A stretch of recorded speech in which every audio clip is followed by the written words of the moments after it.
Good morning, ladies and gentlemen. This is Clueless 8, and this is the pre-market AM report for for a Tuesday, May 19th, 2015.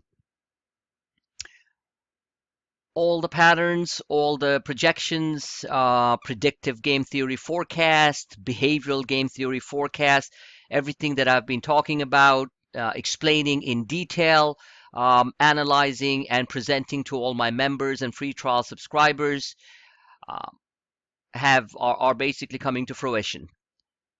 It does not mean that the market all of a sudden will come to a grinding halt just because we are hitting some pretty powerful markers on the upside. It simply means that we are getting to a point where things are going to start to look frothy on certain sectors, mind you, and in certain stocks. I've always said this. When you hear the media, when you hear a lot of people within the community, within the trading community, talk about the fact that we hadn't had a 10%, specifically a 10% correction on the markets, they are blatantly lying. I repeat that for new members who are listening to this for the first time. Remember, we have had corrections up to 20% in selective sectors, whether it be biotech, whether it be energy or oil. That's been 40% or so, and then a minor bounce back. And in every other sector that I can think of, we have had correction altogether. In one single soup, we have had a correction. We have had market corrections in the S&P and the Dow, which have come close to 10%, maybe not at 10%. The bottom line is that this market is, as I've said multiple times, is unrecognized as a bull market.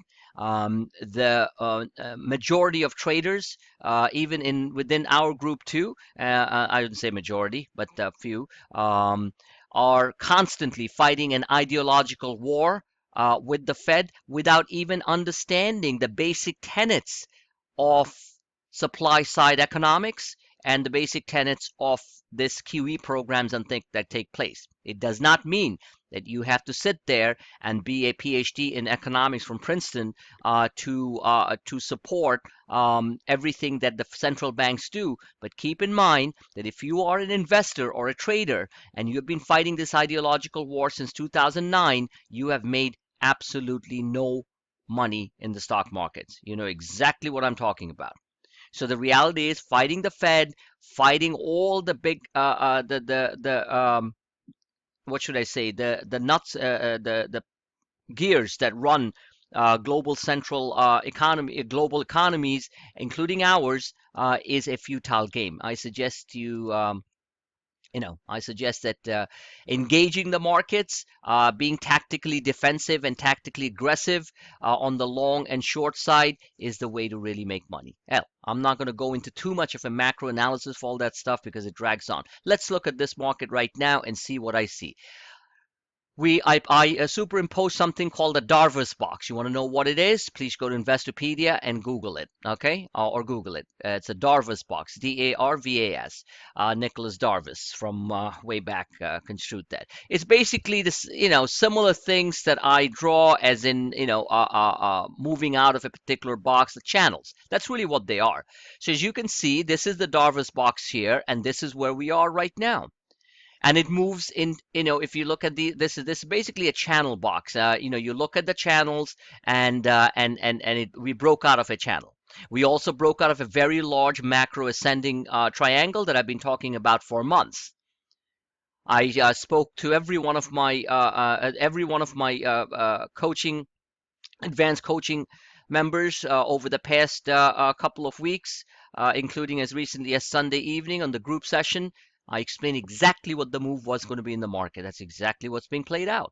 Now, does it mean that I'm some sort of frigging genius or magician that I know this stuff? No, it simply means that I keep a very focused eye and disciplined on the charts, and I don't get too ideological about what's going on because dogma kills. I've said this for many years on Stock Twits, and I'll say this again on my service that started on April 15th in 2014.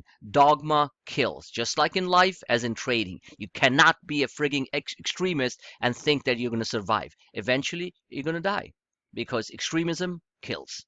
in whichever way or form.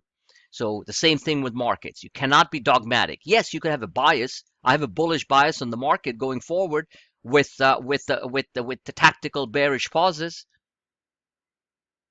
I still believe that the world economy is on a mend and that we're not going to fall into a bear market right away. Bear markets don't happen when there is a liquidity infusion within the world economies. Bear markets don't happen when every single 50-point move on the Dow is being questioned as to when's the next crash. Bear markets happen out of maximum euphoria. Bear markets happen out of liquidity draining the swamp, as we call it. And bear markets happen out of economies which are completely stalling, the world economy and the US economy. None of that is happening right now. What's happening right now is a liquidity infusion of large magnitudes in Asia, in China, which is certainly slowing down. However, Chinese, I've talked about the Chinese economy before. I want to get into it now. And in Europe, things are starting to filter up. That's it. So let's look at the markets here. We're on top of the Darvas box here, and that's at 2134. My gut tells me that we are probably going to vacillate. And look how narrow the channel got here. It's incredible. This is normally a wide channel, right? And I've been showing this for a while now. And we broke out of this channel, finally broke out of this channel on the 15th, and today here we are on the 19th, right? So these are the acceleration bands. As I've explained to my members in the coaching sessions, these acceleration bands will get tested one way or the other. Upper end of acceleration band is 2156, which is literally a stone's throw away from here. That's roughly about 20 points or 25 points. Multiply that by what it turns into for the Dow. For the Dow, it's roughly about, I would say, about 150 points. You can get there and top, have a tradable top to trade off and short. Now, shorting has to be quick and fast because at this point, the dogmatic shorts are really starting to panic because things are out of their hand. We have technical overbought conditions. We do not have emotional overbought conditions. Keep in mind, okay? We have technical overbought conditions. No questions about it. Look at down here, okay? Now, technical overbought conditions like we saw back here in February can remain overbought. It got overbought here on the 13th, and it stayed overbought till all the way up to the 24th. So again, I still believe they're going to end May on a strong note. I've said this before. However, I do have this hunch that somewhere between now, by the end of the week, possibly going into early part of next week before window dressing starts off on full blast, and that's the last couple of days, last 3 to 5 business days of the month, when portfolio managers go in there full scale and spruce up their portfolios by buying high beta momentum stocks to add alpha, that's add excess returns to their portfolio so they look good. It's called window dressing. It's not illegal, it's legal, happens all the time.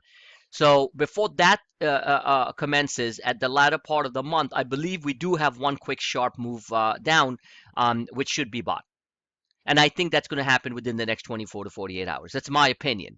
It could happen as early as tomorrow, Wednesday. Any hiccup out of Greece, small hiccup, which will be fixed, however, but initial headline risk will draw the markets down.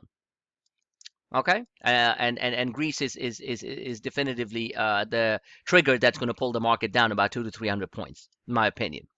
Nothing changes. Technically speaking, we have to come and test the breakout level here, the top of the descending triangle. That's around 2118. So that's 13 points from here. That's nothing. That's about 6318. That's about 70 Dow points. Big deal. Any break below this ascending triangle is when you start getting worried. And at that point, the 2046, which translates 2047, that translates into about 2053 or 2054 on the S&P 500 comes into play. And of course, any break below that, the whole channel structure changes, right? So all this is fine now. And I'm just showing you the bigger picture so everyone has their eyes on the ball. And 2156 on the top side, and 2134, and this on the range bound side, and that's it. That's for the E-minis and the S&P 500 futures. Let's take a look at what we have done extremely well on was the Russell 2000. I said it before and I'll say it again. The Russell 2000 needs to basically go higher before the market really tops. So this is the Russell 2000 here. These are my lines that were drawn. So let me try to zone in. As you can clearly see here, I'm going to show this. Everything I've said about the Russell 2000 has both on the short side and the long side. I've been attacked. I've shorted this quickly, made decent amount of money, and now we have this big fat green arrow signal from the Darvas box. That's not my arrow. That's Darvas's box arrow. Okay. So what I said we would break out. We would go over. All these are posted. Um, we would break over the 34 and the 50. That's this orange line and the red line, and that's exactly what we did. All right. So now we are attacking the top of this. This is the Darvas box actually. This is my line from. Let me take this out. Why had I had put it in there because that was the previous high. So there you go. That was the previous high. That's the reason. Okay. Actually, it was higher. Okay. So as you can see here on the weekly charts, and honestly, if you really want to be a student of understanding this stuff and why money can be made using technical patterns, you really have to spend some time studying my charts and studying all others. There are great technicians out there. I just do mine a little bit differently. I'm more contrarian. I come in early, and I tend to, be little, in many cases, one step ahead of what's going on, and that's proven repeatedly. So here we are seeing a pattern symmetry develop, and if I wanted to get the drawing tool, I would say that we would basically we are most probably going to complete this pattern up towards 1277, create a small handle, and then move forward as the US economy gains steam going into the second quarter, which I believe is going to happen. So there you go. All right. So at this point, the hardest trade is to buy. However, selectively, technical dips can be bought. I am there, always pointing out when the buy points are, and in most cases where the sell points are. In all cases, I mentioned when I'm selling portion of my, whether it's 60% or 80% of my portfolios, trading longs, as I say. And this one is an acceleration, and I believe it gets towards the 1277, 1280 level. So there's money to be made both on the RUT and the IWM. Looking at the Nasdaq, if I have time here, yes, I have 2 minutes left. Trying to pull out the Nasdaq NQs. I mentioned this also that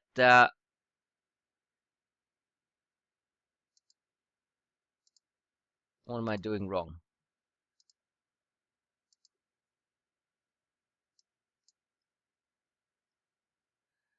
Okay, looks like all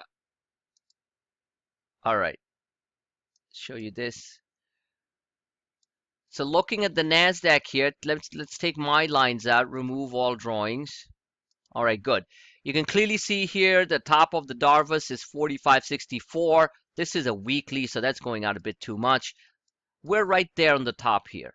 So at this point, these are definitively bullish patterns that we're seeing, but we need a corrective action to refresh. And I believe that's coming within the next 24 to 48 hours, as I've explained, or it's coming, I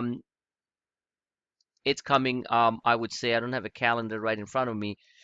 It's coming by the first part of next week. Enough time for a market to pull back a couple of 100 points, if not less, and then go in there again, and the end of the month full blast window dressing. So is it that simple? It pretty much is. I've proven it repeatedly. That's it for now. We'll re-engage. We have had great wins on the price lines and the apples and you name it, EOG. So manage your trades. Thank you for listening.